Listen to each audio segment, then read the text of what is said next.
এত লুটপাট শুধু বাংলাদেশে না, সারা বিশ্বের কোন দেশে কখনো হয়েছে এমন নজির পাওয়া যাবে না। তারা জন্মগত ভাবে দেশিবাদী। আওয়ামী লীগ একটি অসভ্য রাজনৈতিক দল, আওয়ামী লীগ একটি বর্বর রাজনৈতিক দল, আওয়ামী লীগ একটি ফ্যাসিবাদী চরিত্রের রাজনৈতিক দল। আওয়ামী লীগ যখন ক্ষমতা পায় তখন সে গণতন্ত্রের বিপক্ষে অবস্থান নেয়। আওয়ামী লীগ মুখে যা বলে কার্যত তা করে না, যা করে তার বিপরীত কথা সে বলে।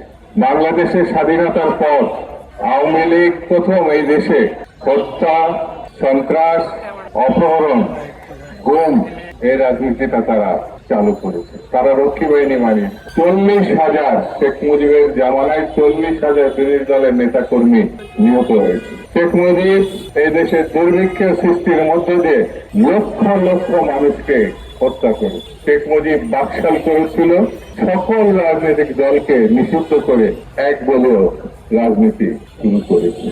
সেই দলের ধারাবাহিকতা শেখ হাসিনা। শেখ হাসিনা 15 বছরে বাংলাদেশে যে লুটপাট করেছে, এত লুটপাট শুধু বাংলাদেশে না, সারা বিশ্বের কোন দেশে কখনো হয়েছে এমন নজির পাওয়া যাবে না। শেখ হাসিনা গণহত্যা করে বিরোধী মত পথকে নিশ্চিহ্ন করতেছে, যেমন তার পিতা এই কাজটি। শেখ হাসিনা গুম, অপহরণ মাত্রা অতিরিক্ত করেছিল, আমাদের ইতিহাসে আজ পর্যন্ত ফিরে আসে।